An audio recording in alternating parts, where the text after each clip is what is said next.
Hi friends, எல்லாருக்குமே good evening. Welcome to Delhi சமையலறை channel. இன்றைக்கி ஆஃப்டர்நூன் பார்த்தீங்கன்னா ஸ்வீட்டாக ஹல்வா செய்து தான் நான் சாப்பிட்றேன். நம்ம ஊரில் கேசரின்னு சொல்லுவாங்க, அண்ட் இங்கே டெல்லியில் வந்துட்டு ரவையில் செய்கிறது ஹல்வான்னு தான் சொல்லுவோம்.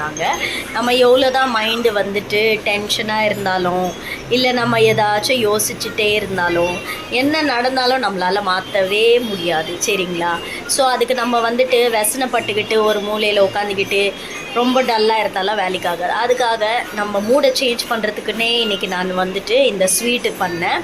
ஏன்னா என் பையனும் சரியாக வந்துட்டு சாப்பிட மாட்டேங்கிறான், பார்த்துக்கோங்க.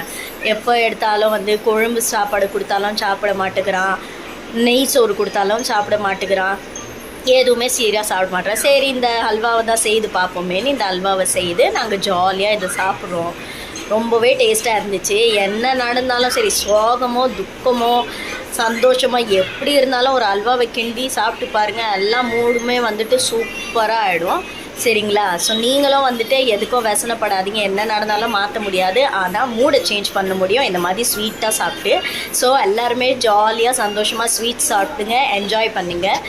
அண்ட் என் சேனலில் லைக் பண்ணுங்கள், ஷேர் பண்ணுங்கள், கமெண்ட் பண்ணுங்கள், அண்ட் சப்ஸ்கிரைப் பண்ணுங்கள். பாய்.